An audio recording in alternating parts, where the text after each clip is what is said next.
Bismillah, alhamdulillah, wassalatu wassalamu ala rasulillah wa ala alihi wa sahbihi wa mawala. Amma ba'du. Hadirin jamaah yang dirahmati Allah subhanahu wa ta'ala, alhamdulillah kita masih diberikan nikmat. Kita ucapkan rasa syukur kita kehadiran Allah subhanahu wa ta'ala yang telah memberikan kita berjuta-juta nikmat serta rahmatnya. Di antaranya nikmat iman wal Islam, nikmat sehat wal afiat, dan nikmat panjang umur. Dan dengan rahmatnya, kasih sayang dari Allah subhanahu wa ta'ala, kita dapat berkumpul di tempat ini yang insya Allah penuh dengan cucuran rahmatnya Allah subhanahu wa ta'ala. Salawat beriring salam semoga tercurahkan kepada Nabi Yuna Muhammad sallallahu alaihi wasallam.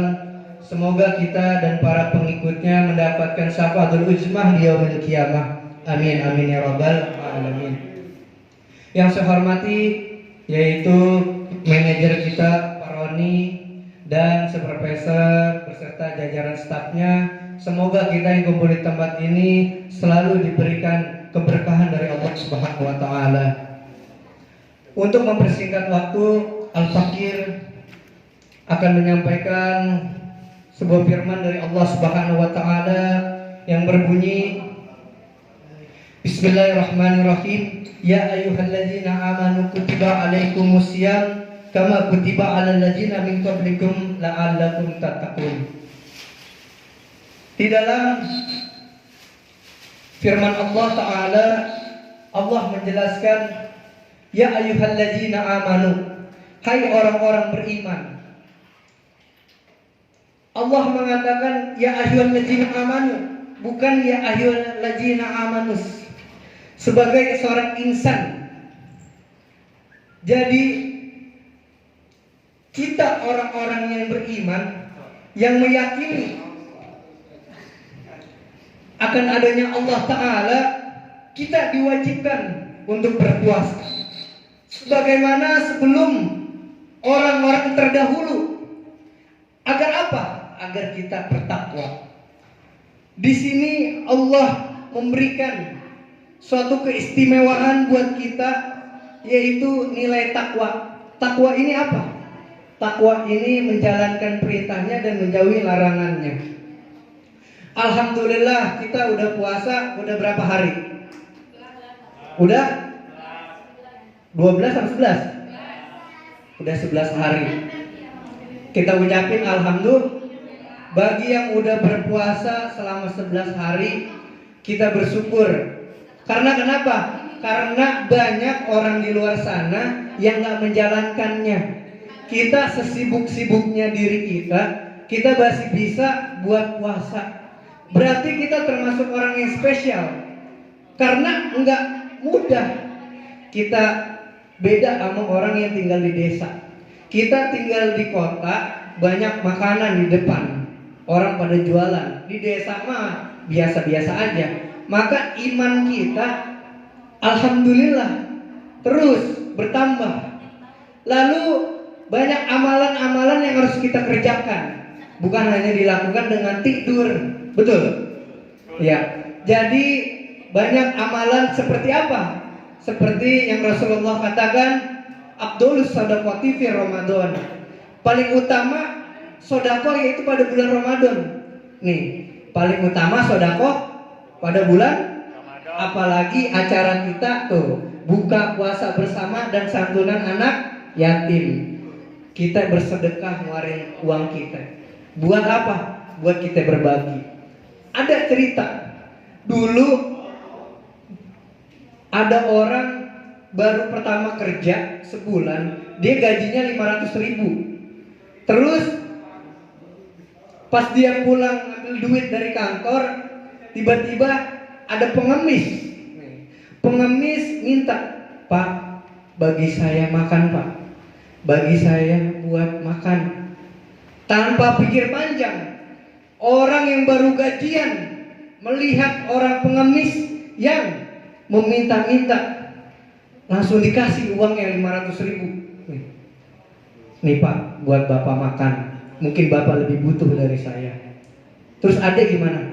Udah saya mah gampang. Masya Allah. Orang yang baru pertama gajian 500.000, dia sumbangkan gajinya semuanya. Lalu di dalam mobil, di luar ada konglomerat. Ngelihat nih bapak-bapak usia tua, melihat percakapan anak muda yang baru pertama gajian dipinta oleh pengemis. Lalu konglomerat ini bilang ke supir, berhenti dulu, saya mau manggil itu anak muda. Lalu anak muda ini dipanggil. Hai anak muda, iya pak, ada yang bisa saya bantu? Sungguh mulia hatimu. Engkau saya lihat tadi ngeluarin uang untuk pengemis itu. Kenapa kamu bisa berbagi? Ini pak, mungkin bapak-bapak pengemis itu lebih membutuhkan daripada saya. Padahal saya lihat kamu baru keluar dari kantor. Iya pak, saya baru selesai gajian. Itu gajian pertama saya. Selalu saya sumbangkan buat bapak-bapak pengemis itu. Tanpa pikir panjang. Iya, benar. Kamu kaya, hatimu kaya. Saya yang punya uang banyak belum tentu bisa seperti kamu. Lalu kata bapak-bapak konglomerat bilang begini, ya udah kalau begitu kamu ikut saya kerja karena kamu baik. Oh maaf pak, saya tidak bisa. Tadi berapa gaji kamu? Gaji saya tadi 500.000. Ya udah kalau kamu ikut sama saya gaji langsung 3 juta. Oh maaf pak, saya baru kerja di sana. Ya udah saya gaji 4 juta. Oh maaf pak, saya belum punya pengalaman. Ya udah kalau emang begitu saya gaji kamu 5 juta per bulan. Ya udah mulai kapan sih kerja? Dari 500.000 jadi 5 juta. Allah ganti 10 kali lipat. Lalu uang yang tadi kamu sudah sumbangkan saya berikan. Ya, berapa 500.000? Saya ganti 500.000. Itu hadiah dari saya. Tuh, orang yang memberikan rezekinya Allah ganti 10 kali lipat. Jadi jangan takut. Kita punya uang habis gajian, jangan pernah takut untuk berbagi. Kita punya uang, kita sisihin. Ada anak yatim di rumah atau kita punya saudara, kita kasih buat anak yatim. Nih, kayak sekarang kita berbagi. Mudah-mudahan rezeki kita tambah berkah. Betul? Ini pada diem aja ngantuk, apa lapar? Minum. Iya, begitu. Jadi hikmah cerita di atas adalah Allah enggak buta. Allah enggak buta.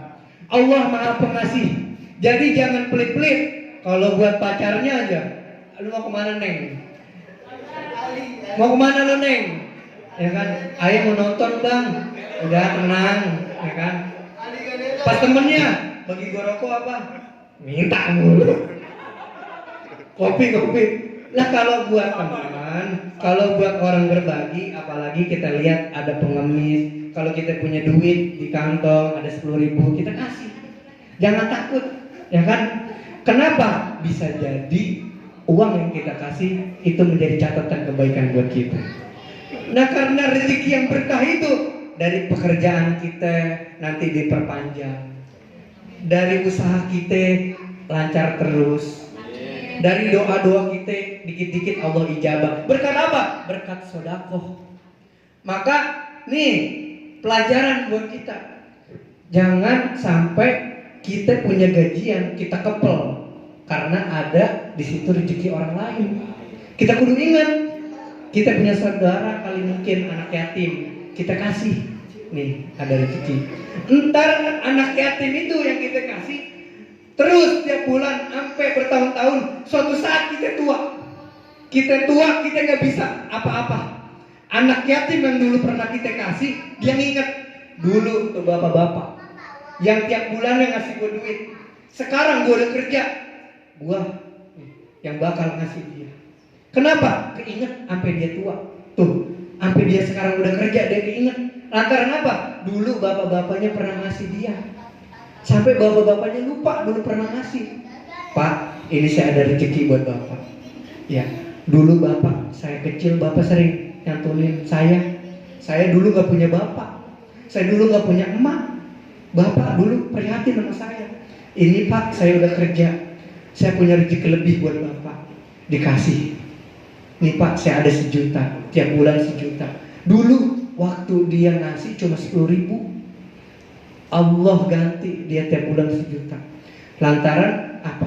Lantaran kebaikan. Allah gak pernah buta. Allah akan mengganti apa yang pernah kita kasih. Jadi jangan pernah takut. Ngebantu orang jangan milih-milih. Betul? Iya. Kita lihat ya, ada orang kesusahan, kita bantu. Siapa orang yang memudahkan urusan orang lain, maka Allah akan mudahkan dia punya urusan. Tapi siapa orang yang mempersulit dia punya urusan orang lain, dia akan dipersulit urusan sama orang. Tuh, itu udah hukum alam. Allah yang melihat semua. Kita jangan ngambil, ya kan? Apa yang harusnya bukan kita ambil, kita kasih. Tuh, karena ada rezeki orang lain di situ. Ya, mudah-mudahan ini jadi pelajaran buat kita. Ya, alhamdulillah. Mudah-mudahan kumpulnya kita di sini tiap tahun bisa terus lancar. Ya, kalau sekarang kita nyantunin anak yatim 5, mudah-mudahan besok bisa jadi 50. Ya kan? Yang penting dari kantong kita, jangan lupa, ya kan? Apa yang kita kasih buat kita juga nantinya. Betul? Apapun yang kita kasih selalu dapat ganjaran di mata Allah Subhanahu wa taala. Jangan pernah takut. Bisa jadi sedekah yang kita kasih itu nolak bala. Pulang yang harusnya kita ketabrak motor sama mobil, gara-gara kita ngasih duit, Allah hijab. Allah tolak bala buat diri kita. Lantaran apa? Sedekah yang kita kasih. Kita nggak tahu Pak, selangkah kita ke depan waktunya. Tuh, kita celaka. Betul? Iya, emang ada yang bisa mastiin? Kita emang manusia, gak ada daya, gak ada upaya. Kalau bukan perlindungan Allah, maka apa? Maka sungguh mulia diri kita. Lihat, dia gak punya bapak. Rasanya gimana? Dia mau minta-minta, bingung, ya kan? Paling emaknya sekarang jadi tulang punggung buat keluarga. Makanya dengan seperti ini, kita lihat emak kita. Biar apa? Biar kita tambah sayang sama emak kita. Punya duit, mak ini habis gajian. Nih mak buat emak. Udah nikah, tuh apalagi seorang laki-laki.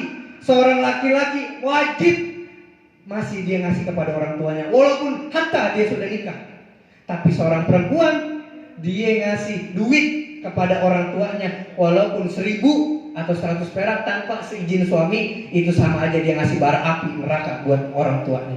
Maka seorang istri dia kalau punya rezeki harus ngomong sama suami, ini saya mau ngasih ini, itu izin. Ya, mudah-mudahan kurang lebihnya mohon maaf dari Al-Fakir. Billahi taufiq wal hidayah. Wassalamualaikum warahmatullahi wabarakatuh.